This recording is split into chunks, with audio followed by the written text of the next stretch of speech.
Welcome to Legal 123s with ByrdAdatto. Legal issues simplified through real client stories and real-world experiences. Creating simplicity in 3, 2, 1. Welcome back to another episode of Legal 123s with ByrdAdatto. I'm your host, ByrdAdatto, with my co-host, Michael Byrd. Thanks, Brad. As a business and healthcare law firm, we represent clients in multiple sectors and multiple specialties, especially healthcare. Yes, we do. This season, our theme is Specialty Spotlight, where each episode will visit about some of the nuances that can be found from a business and healthcare perspective in the various practice specialties. Yeah, and Michael, today we're going to have to be in our best behavior. We actually have a guest in studio today.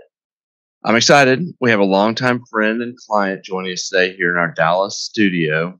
And to get started, I was trying to think of a local story that we can Awesome. banter. So we're talking about the New Orleans Saints. Yeah, Brad. You left New Orleans over 15 years ago. Okay, so And they're not local. that's not local. Okay, so then we're not talking about at least the Cowboys, right? Well, I know that you probably would protest and walk out. Yes. But we could if you wanted No. to. Okay. All right. Well, how about we'll settle on talking about we're both avid fans of the Mavericks. Yes. And we go to the games together a lot. So I read a fascinating story about Mark Cuban that actually connects to healthcare.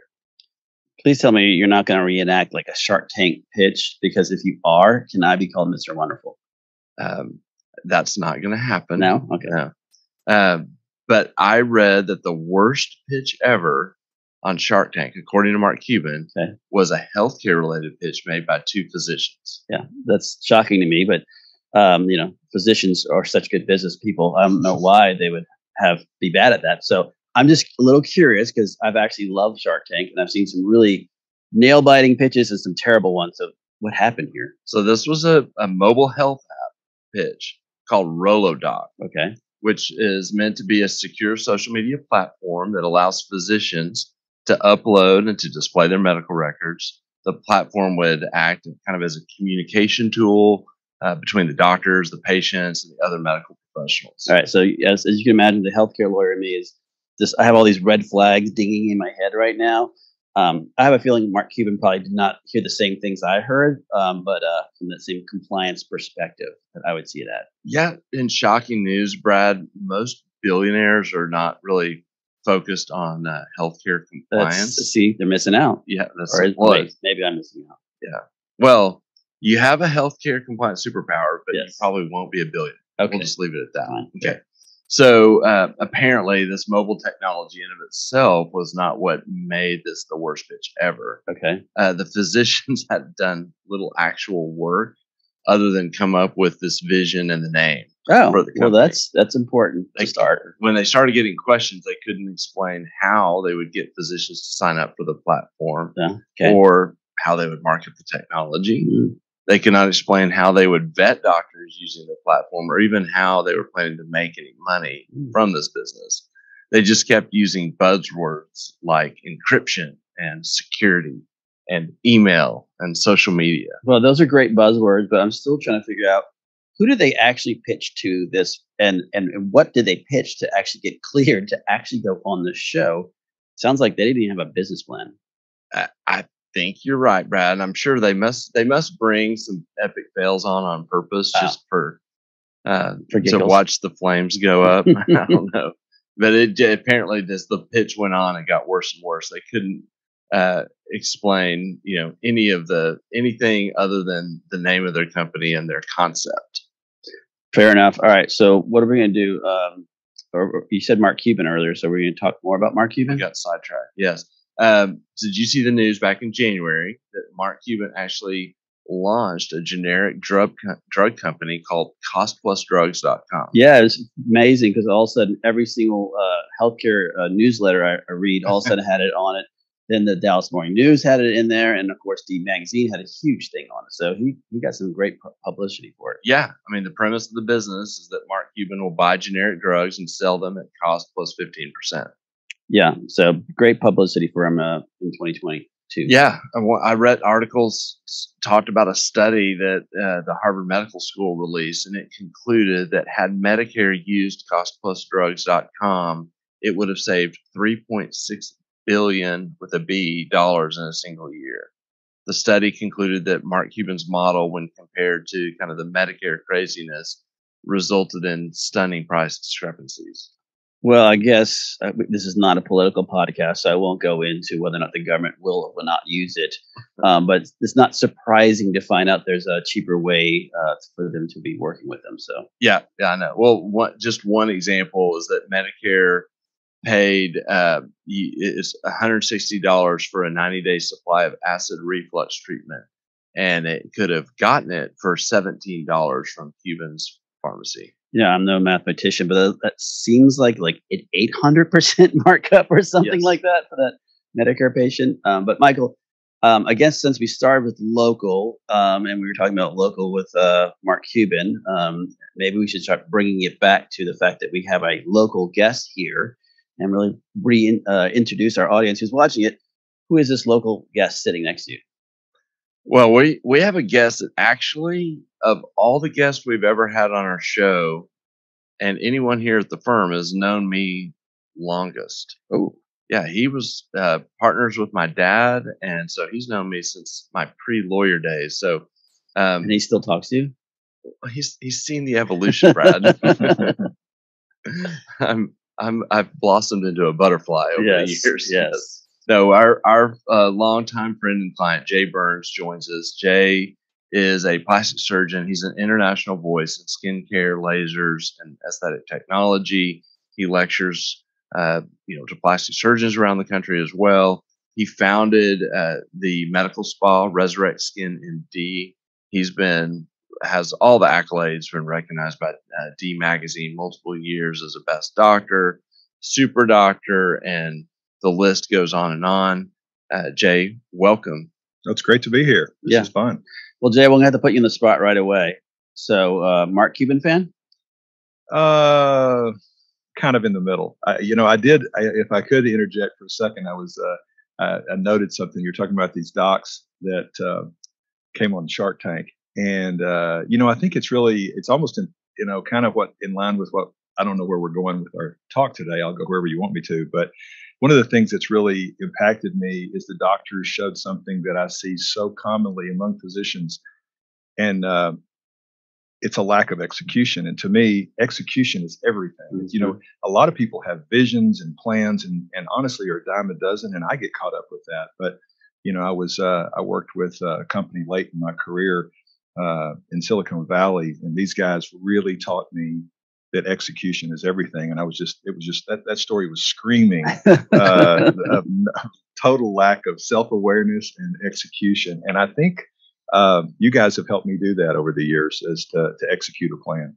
Well, that's a great point. And Silicon Valley is a place where there's lots of money thrown at ideas. Yes. But not much on the execution side, or a lot of times. Well, I think, Jay, with your background, we had talked about them when Michael's introducing you. One of your specialties that obviously as a plastic surgeon is really the med spa space. Mm-hmm. And just for our audience members who aren't really familiar, they hear the term or they don't know what that means. Maybe you can just kind of give an idea of what is a medical spa. Well, if you, it's interesting. As a physician, I'm not a big fan of the term because everybody gets thrown into the same big quagmire. Yeah. And, so on one hand, I was doing, I call it an extension of my practice, a non-surgical approach to aging. I think most surgeons, I don't know if most surgeons, that's not true, used to 10 or 15 or 20 years ago, surgeons just believed that if patients were silly enough not to come have surgery, then it was all on them and shame on them. Mm-hmm. But I think the thing that separated me as a unicorn here was that I realized that 90% of the patients that are aesthetic patients are never going to have surgery. Mm. So how do we take care of those? And if they leave our office, there's a really great study that shows that there's about a 9-fold chance that they're not coming back or they're going to leave you. Mm-hmm. So I always wanted to do that. So for me, what some people call a med spa, I just call the non-surgical department of my practice with lasers and technology and non-surgical things, addressing the skin. I think that the evolution over my 30 years in practice has been, I was really looked down on by the old guard for trying to service my patients in a way that was a boutique kind of way with great service, and yet deliver medical care. And so I think that I have a real passion for that. And so in my practice, I try to avoid the word med spa at all, at as much as possible, realizing that's the space I'm in. On the other hand, you can have, the med spas in general would be, financially, they're growing by leaps and bounds, and it's a huge financial market, and so everybody's trying to get into it. And depending on the state, as you guys have taught me, and I can't imagine what you have to keep up with all the different state regs. But there's places where you don't have to be a doctor to run a med spa. The PAs or extenders can do that, I think, and you guys can talk about that more than I can.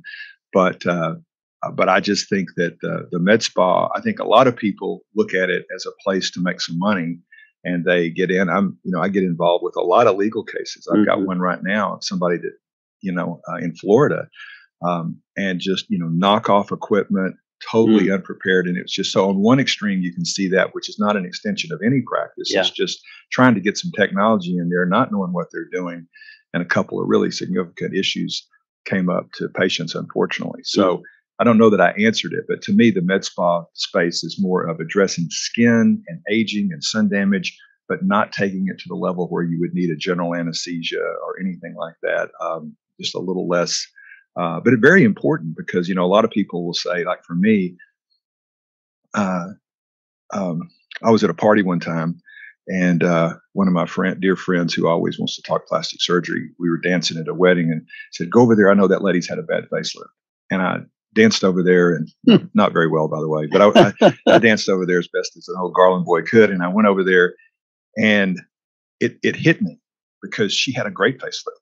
But what they had not done is addressed her skin. So her skin looked 70, her contour looked 50, and it looked awkward. Yeah. But I thought, okay, great lesson, and that's what I've preached, around the world is plastic surgeons, don't forget the skin.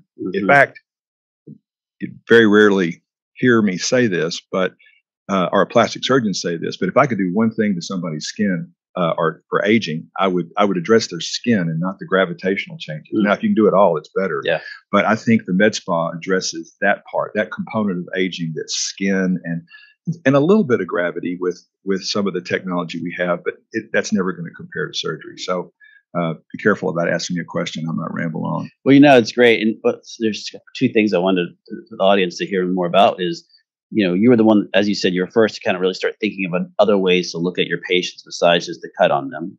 But the second thing that whenever your name comes up, like, oh, do you know Jay Burns, the laser guy?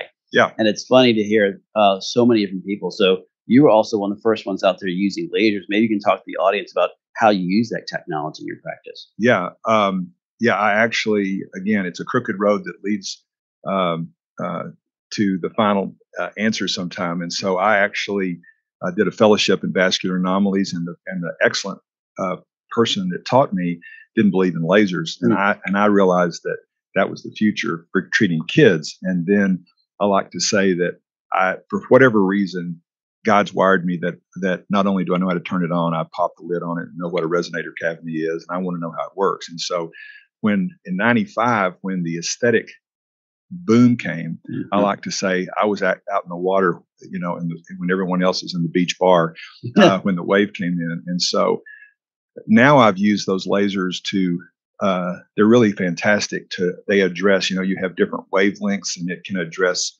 you use certain wavelengths to address the reds in the skin and certain wavelengths to address the browns in the skin. And a lot of patients just believe, oh, I'm just going to be treated with a laser. I mean, I've got millions of dollars worth of lasers, 7 or 8 different ones that'll address browns and reds, and some will do pore size and just different targets, water, hemoglobin, melanin, those kind of things. So it's a very interesting field. For some reason, I really enjoy it, and it's kind of what I'm doing mostly now as I get old and lost all my hair. Well, what's fascinating too is I love it when we talk to people that have been doing this before they were called medical spas. It's actually a relatively new term. Yeah. And or I call it new because I remember when It was not called that. It was Right. just a part of the practice. Yeah. Did you use nurses and other mid-levels back when you first started doing it as well? From the start. A different approach, but I tried, to be honest with you, I tried to do it, but there's more money in it if you do it yourself, right? Mm-hmm. Because you don't have to pay anybody, whatever. The issue is if you're a good surgeon and you're busy, I'd go to the end of the day, and I like to think I am. I'd go to the end of the day at 5 o'clock and you're done with surgery, and now you got a bunch of patients that you want to do this little fine needling, whatever. And I decided I was either going to get a mid-level to do that or I was going to blow my brains out. I mean, the point is I was good at it. Right? I should be. I'm a surgeon. Right.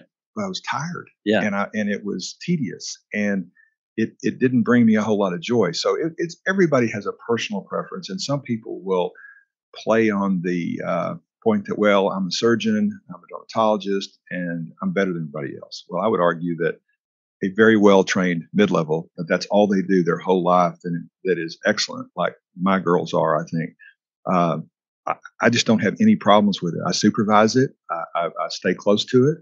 And if you pick the right people, it's just like anything. There are doctors that can screw things up, as much as any nurse or extender ever could, and vice versa. So, I've always liked that approach and it's helped me now as I've gotten older, where I get a little more tired. And so now I still stay close. I supervise all my extenders and nurses and estheticians. And it's a great business. And as a physician, I got to be careful. Business was kind of like a 4-letter word, profit. But as long as you keep quality and safety, it's okay to make money. It's okay to have a profit. It's okay to run it well. I mean, I'm sure you guys see it all the time. I've got a call right now to a guy that hey, he's a great surgeon, does really well, he's tried to run a med spa, and he wants my advice. And when I look at his practice, he didn't know anything about it. He was just like probably those guys on Shark Tank, and he bought a bunch of really knockoff stuff, and it's not working. And he spent a lot of money, and he thinks the whole med spa business is crazy. And the point is that he just didn't do his homework like he'd done for the other things. You cannot take this med spa industry and think it's going to run itself. Mm-hmm. And so, but if you do, it's a fantastic tool to enhance your practice while you're in surgery. To enhance your practice if you're a dermatologist while you're doing other things. Like my daughter's super successful at this, and she's a dermatologist, and it's a great thing in the retirement ages to shift into. The fascinating thing is Michael and I've been blessed to speak to a lot of young plastic surgeons, and one of the first things they ask us is like, what should I be thinking about? And so I have a young plastic surgeon who's just opening their first shop. I said, we'll start thinking about opening up that non-invasive side as fast as possible. Mm-hmm. They kind of chuckle at me like, you don't understand how much money I make operating. And I said, no, I completely understand that. But if you're the only one operating, what happens when you go on vacation? So fast forward, I had this conversation with a gentleman years ago. I saw him at a conference in San Diego, and he pulled me aside. He said, by the way, this is the first vacation I've been with my wife since we opened our practice. And this is the first time I'm not sweating because my team is doing all the non-invasive stuff I cleared. And so I'm actually making money while I'm here. Totally. And so as hearing you talk about the retirement side, it's fascinating to hear people don't realize, you saw early on that this is a way to keep my patients, mm-hmm. especially since I hadn't heard that 90% of those patients won't have surgery. Right. Yeah, it's a really well-known stat. I'm involved with a national company now, and I get a chance to see and meet other med spa owners and whatever. There is a plastic surgeon here in the United States, and I didn't even realize it was possible. I'm going to go visit him, but we've looked at it. It's legit. I don't know how he does it. It humbles me. But this guy makes $9 million by himself in surgery. Goodness. It's almost impossible. He's a really nice guy. You'd think he'd be narcissistic and driven and not have a family, but he does. And you know how much he makes in his med spa? Another $9 million. Whoa. It's a single guy that makes $18 million. Now, not everybody can do that, but your point is, okay, so you rest on 9 million, or you have 18 million. Yeah. It's just your call. Yeah. It's incredible. Well, I noticed, kind of pivoting a little bit, but listening to you talk, I know you have a ton of technology, and one of the things I've seen is mistakes that people make when they start their non-invasive practice is they have kind of the shiny object syndrome, and they buy everything that they every new toy they see, but they don't necessarily factor in, are they going to be able to use it in a way that it'll end up being beneficial? How have you kind of dealt with that, and what observations do you have about how you pick the technologies that you use? Well, it's evolved, and it's still evolving. So I will tell you that, I'm a little bit different than most in the fact that I get to, because I'm on the podium, because I do research on these, because I can help them bring it to market. I've been very fortunate to be on most of the significant advisory boards over the years. So I get the toys early, and I get to actually play with them and see what works. And I would tell you that, with full disclosure, the mistakes that I've made financially in my life are when I didn't seek counsel. I wanted it to work, and I said, I'm not going to ask Brad or Mike because they may tell me not to do it, and I did it, and because it just seemed great. And I think that that's what doctors do, and I think that, and that's what a lot of people do across the board. And I would just tell people, if they would just, I think most KOLs that I know of, key opinion leaders and industry leaders that I've been fortunate to be myself, I can't remember not returning a phone call to a colleague that asked me for my advice, and they simply just don't go do their homework. And now that I've been involved with this new company, we've got people that I really admire, and they bring in the business side of it. These are McKinsey guys, Deloitte type guys, and they've been super successful at running MedSpas. So I had a technology that I know works, and I ran it past them this week. And you know what they did? They did a complete cost analysis of, profit margins, how will it impact, and how will it impact, or scavenge the other things that I'm doing.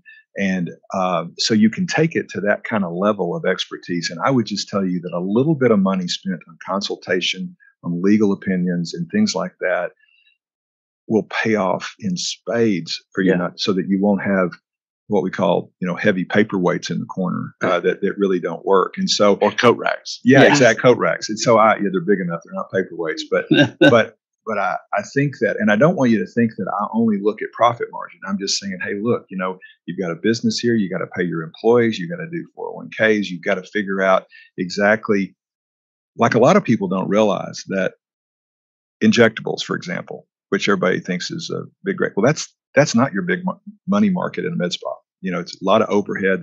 But it keeps people in the door. It does make a little profit. Whereas there's certain procedures that really are your best business decisions. Now, I would lose money if I could help people and make a smaller margin. Don't get me wrong, but when you're considering 2 or 3 different options and they're all equal with regard to results and safety, those things are just fine to talk about, because it's not like you're greedy. You want to stay in business so you can buy better equipment down the road. And ultimately, I really try to keep the patient in mind as the priority. Great results and done safely will give you satisfaction, and you'll make a little money in the process. And I think what's important that you just said, that I think a lot of people mistakes, whether or not they're the physicians that are doing it or med spa, they see that shiny object that Michael's referencing. They go out and buy a very expensive laser, and then they find out that none of their patients want that particular procedure. And so hearing that someone can do that analysis as it relates to, hey, this is how it's going to be used, this is your cost. And then, as you said, and if you have this machine, it might pull other patients away from this other product line that you're selling. So fascinating to hear that you have that great, business that you can reach out to and utilize that. Right. Well, I think that what's happened is that I looked at it early on, back from the 95 when I started doing this. And I was like, a lot like that surgeon you said, hey, I'm doing so well in my surgery business. And so I just let it run itself. I didn't put any marketing into it. I didn't do anything. It was just kind of an aside. And I made a little bit of extra money, and it was great passive income. But as I've learned over the years, if you make that a business and take care of it like you do your surgical practice, my aha moment was I was at the aesthetic meeting in New York a few years ago, and I'm sure you were there. I know you were there. And I was on the Hot Topics panel.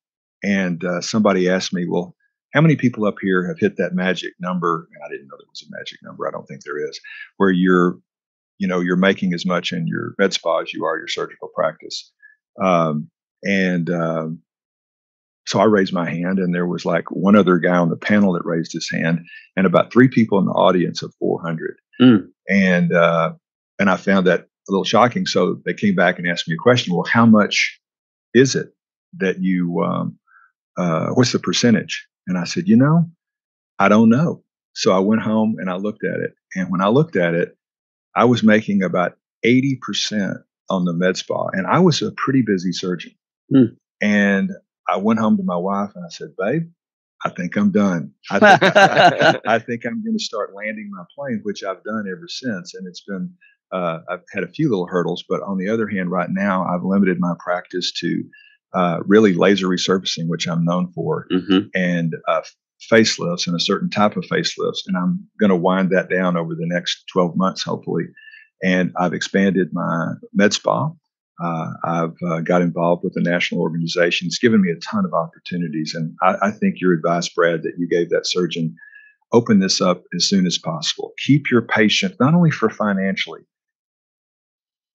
sell your patients sunscreens and do facelifts and everything in between, so they will not leave you, and provide a full service for them as quickly as you can, so you build that loyal clientele. It'll just make your life a whole lot easier. I just had a flashback to New York because we spoke together, and we had some technology issues. We did. I was thinking the exact same thing, Michael. I forgot that part, but yeah, you're right, exactly. Jay came in and saved the day. He did. Well, I can't believe it. We've already used up our time today, and we're so grateful, Jay, that you were able to join us, and it was extremely insightful. Yes. What we'll do next is we'll go into commercial, and on the other side, we'll have a couple of legal wrap-ups. And but thank you very much. Thanks for having me. It's been fun. You guys are great. Many business owners use legal counsel as a last resort rather than as a proactive tool that can further their success. Why? For most, it's the fear of unknown legal costs. ByrdAdatto's Access Plus program makes it possible for you to get the ongoing legal assistance you need for one predictable monthly fee. That gives you unlimited phone and email access to the legal team, so you can receive feedback on legal concerns as they arise. Access Plus, a smarter, simpler way to access legal services. Find out more. Visit ByrdAdatto.com today. Welcome back to Legal 1-2-3s with ByrdAdatto. I'm your host, ByrdAdatto. I'm still here with my co-host, Michael Byrd. Now, Michael, this season's theme is Specialty Spotlight. We had our good friend and client, Jay Burns, here, or AKA the laser doctor, who, he had a lot of great observations about just in general about running a med spa, running a successful plastic surgery practice. So it's really awesome to hear his thoughts. But a couple of legal takeaways that hopefully our audience kind of heard a little bit about it was, number one is when you go out and you buy one of these, he said, paperweights. I mean, these machines are very large. So you call it a coat rack, but large and expensive. And as Jay said, in a good practice, there may be millions of dollars worth of machines in there. And when you go out and buy these, you need to understand, what are you entering into from a contract perspective? And so, is this a contract where you're paying the equipment over time? Is there a note involved with it? Are you paying in cash up front? So how does that affect your cash flow? But then as you look at that contract, understand that a lot of times most of these contracts say, hey, once you buy it, you own it forever. You can't you can't sell it back to us. We're not going to take it back from you.